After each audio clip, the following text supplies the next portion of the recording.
Hi everyone, welcome back to my channel. Today video వచ్చేసి గోధుమ పిండితో కేక్ తయారు చేశానండి. నేను ఇది కేక్ థర్డ్ టైం చేస్తున్నానండి. ఫస్ట్ టైం అయితే కేక్ బాగా వచ్చింది, సెకండ్ టైం సరిగా కుదరలేదు. మళ్ళీ ట్రై చేస్తున్నాను ఇప్పుడు. మీరు కూడా ఒకసారి అయితే చూసేయండి. ముందుగా అయితే 2 eggs తీసుకొని పగలు కొట్టేసి ఈ విధంగా మొత్తం మిక్స్ చేసుకున్నాను. తర్వాత 1 కప్ అయితే గోధుమ పిండి తీసుకున్నానండి, జల్లించి. ఈ గోధుమ పిండిని అందులో వేసుకొని మొత్తం ఒకసారి అయితే మిక్స్ చేసుకున్నాను.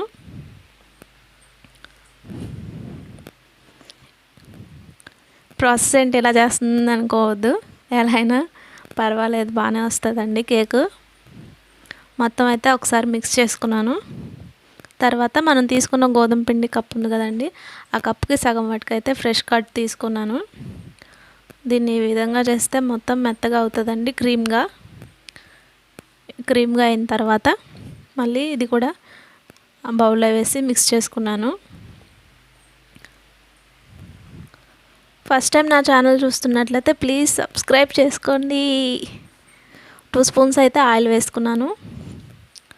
నేనైతే గోల్డ్ డ్రాప్ ఆయిల్ వేసానండి. 2 స్పూన్స్ దాకా వేసాను, ఎందుకంటే చిన్న అమౌంట్లాగా చేస్తున్నా కదండి కేక్, అందుకని.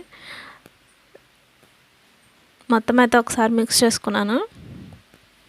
తర్వాత మనం తీసుకున్న గోధుమ పిండి కప్పు ఉంది కదండి, దానికి కొంచెం తక్కువ షుగర్ అయితే తీసుకున్నాను. ఈ షుగర్ని మిక్సీ చేసుకోవాలండి. మిక్సీ చేస్తే పౌడర్ త్వరగా కలిసిపోతుంది. చూడండి, కప్పు నిండా వస్తుంది. మనం కొంచెం తీసుకుంటే, అదే షుగర్ కప్పు నిండా తీసుకుంటే పౌడర్ ఎక్కువ వస్తుంది కొంచెం. అది కూడా వేసుకోవచ్చు మనం తినేదాన్ని బట్టి, టేస్ట్ స్వీట్ ఎక్కువ కావాలనుకుంటే వేసుకోవచ్చు. మొత్తం అయితే ఒకసారి వేసుకున్నాను. షుగర్గా వేసుకుంటే టైం పడుతుందండి కరగటానికి షుగరు, అందుకని పౌడర్ చేసి వేసుకున్నాను. 1 స్పూన్ అయితే బేకింగ్ పౌడర్ వేసుకున్నాను, కొంచెం బేకింగ్ సోడా వేసుకున్నాను. బేకింగ్ సోడా ఎక్కువ వేసుకోకూడదండి, కొంచెం వేసుకోవాలి. అంటే బేకింగ్ పౌడర్ మనం వేసుకునే బేకింగ్ పౌడర్ని బట్టి బేకింగ్ సోడా వేసుకోవాలి. ఇవి కాచి చల్లార్చిన పాలండి, ఇవి కూడా వేసి మొత్తం ఒకసారి మిక్స్ చేసుకోవాలి విస్కర్ సహాయంతో. మైదా పిండి 2 స్పూన్స్ వేసుకున్నాను.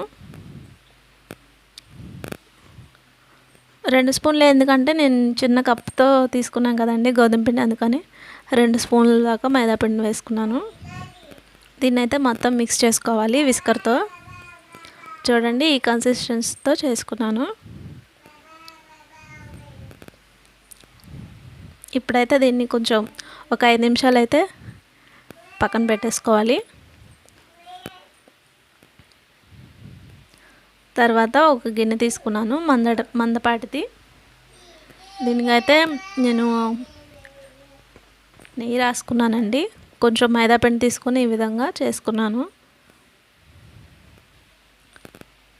తర్వాత ఆ పిండి మొత్తాన్ని ఇందులో వేసాను. కేక్ చాలా బాగా వస్తుందండి, మీరు తప్పకుండా ట్రై చేయండి. ఈజీగా మనం ఇంట్లోనే చేసుకోవచ్చు, పిల్లలకి పెట్టేసుకోవచ్చు. కేక్ తినాలనిపించినప్పుడు ఈ విధంగా అనాలండి ఒక 2 సార్లు అయితే. తర్వాత ఒక పెద్ద గిన్నె తీసుకున్నానండి, డేక్షా లాంటిది. అందులో ఇది పెట్టేస్తాను. అడుగున ఇసుక కూడా వేసుకోవచ్చండి, డైరెక్ట్గా అయితే పెట్టకూడదు, త్వరగా మాడిపోతుంది డైరెక్ట్గా పెడితే.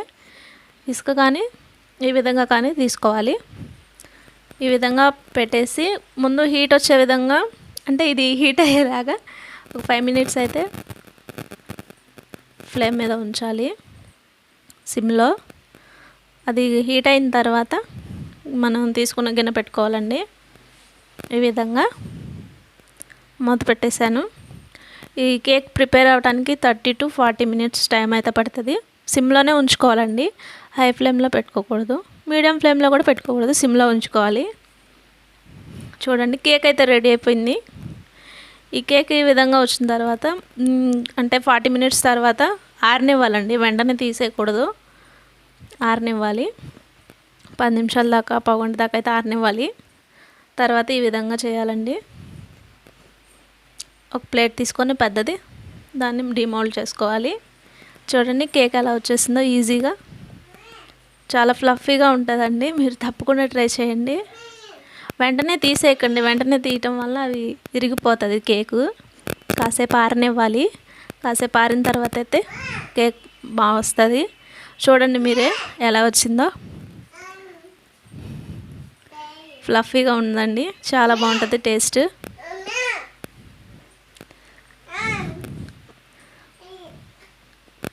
నా ఛానల్ సబ్స్క్రైబ్ చేసుకున్న వారందరికీ థ్యాంక్ యూ సో మచ్ అండి.